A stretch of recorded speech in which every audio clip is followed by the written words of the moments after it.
और जैसे कि थोड़ी देर पहले हम सभी ये इस बात पर चर्चा कर रहे थे कि राहु सबसे बड़ा कारक है शक का, लड़ाई झगड़े का, आपस में मिसअंडरस्टैंडिंग्स क्रिएट कराने का, इलेक्ट्रॉनिक्स का, नशीले पदार्थ का। तो कहीं ना कहीं ये सारी चीज़ें जो हैं आप बिल्कुल इस समय पे कम यूज़ करें। और जिस तरह की स्थितियां शुरू हो गई हैं, क्योंकि चंद्र ग्रहण शुरू हो चुका है, तो कहीं ना कहीं इस समय पर आपको मैंने अभी थोड़ी देर पहले कहा था कि इलेक्ट्रॉनिक्स जितनी भी सारी चीज़ें हैं आप इस समय पे कम यूज़ करें।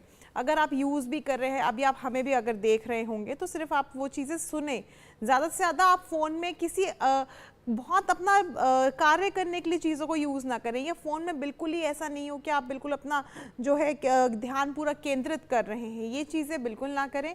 इस समय पे आप भगवान के मंत्रों का जप करें, मंत्रों का उच्चारण करें, भगवान शिव की आराधना करें, हनुमान जी की आराधना कर सकते हैं, ओम हन हनुमंते नमः मंत्र का जप कर सकते हैं, हनुमान चालीसे का पाठ कर सकते हैं, शिव चालीसा का पाठ कर सकते हैं, रुद्राष्टक का पाठ कर सकते हैं, ओम नमो भगवते वासुदेवाय मंत्र का जप कर सकते हैं, ओम नमो भगवते रुद्राय नमः मंत्र का जप कर सकते हैं, श्री हरि का नाम ले सकते हैं, कृष्ण जी की उपासना कर सकते हैं, क्योंकि ये रास पूर्णिमा भी कही जाती है।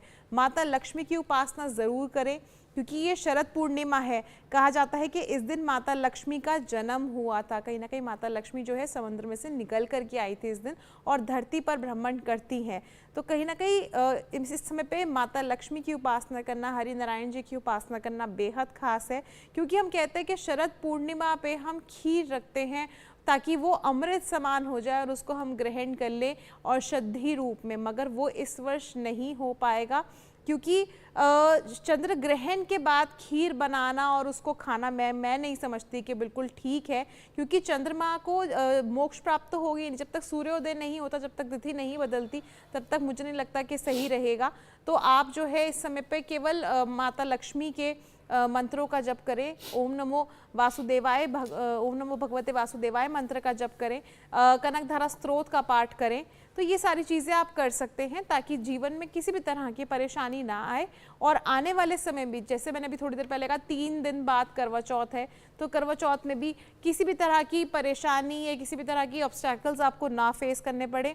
अपने हस्बैंड्स को साथ आपकी लड़ाई झगड़े ना हो, मूड स्विंग्स ना हो दोनों की तरफ से। इसीलिए अगर दोनों बैठ करके इस समय पे ब्रह्मचर्य का पालन करते हैं और भगवान की उपासना करते हैं, गौरी शंकर की उपासना करते हैं, ओम पार्वती पतये नमः मंत्र का जप करते हैं, तो बहुत ही ज़्यादा सर्वश्रेष्ठ रहेगा। दोनों का प्रेम अटूट भी होगा, दोनों का प्रेम जो है कहीं ना कहीं ज़्यादा से ज़्यादा अटूट होगा और रिश्ता भी अटूट होगा। और जितने लड़ाई झगड़े हो भी रहे होंगे वो भी ठीक हो जाएंगे, क्योंकि चंद्र ग्रहण हमेशा नकारात्मक नहीं कहा जा सकता। इसमें ये एक अपॉर्चुनिटी होती है उसको सकारात्मक बनाने की।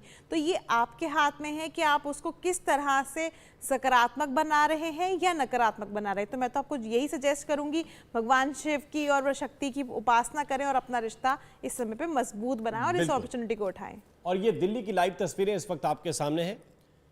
चंद्र ग्रहण शुरू हो चुका है, 2 से 3 मिनट चंद्र ग्रहण शुरू हुए बीत भी चुके हैं। और ये देख रहे हैं आप एक कोना चंद्रमा का। वैसे तो आपको पूरा वलय दिख रहा होगा, पूरा चंद्रमा गोल दिख रहा होगा, लेकिन दिल्ली की इन तस्वीरों में एक हिस्सा जो है वो आंशिक रूप से आपको धीरे धीरे काला दिखना शुरू होगा। और ये शुरुआत है चंद्र ग्रहण की।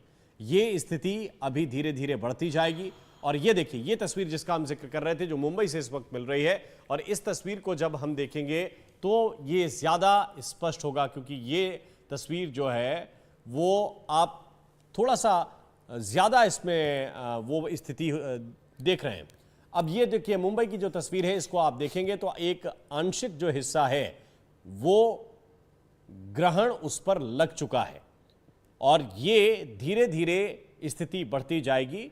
ये जो काला वलय है जिसको आप देख रहे हैं, ये काला घेरा, ये धीरे धीरे बढ़ता जाएगा। देखिए, आंशिक रूप से आपको बढ़ता हुआ नजर आएगा, और अगले कुछ मिनट में ये पूरी तरह से विजिबल हो जाएगा। जो चंद्रमा आपको पूरा गोल दिख रहा था कुछ देर पहले, उसमें एक हल्का सा कटाव है, क्योंकि पीछे भी आप जो बैकग्राउंड देखेंगे, रात है तो स्वाभाविक है काला है। उसको आप इस तरह से देख सकते हैं कि उसके चंद्रमा के ऊपर प्रभाव ग्रहण का शुरू हो चुका है। और अब कुछ देर के बाद ये स्थिति थोड़ी सी और बढ़ेगी, जिसमें आप स्पष्ट रूप से देख पाएंगे कि चंद्र ग्रहण किस तरह से इस बार असर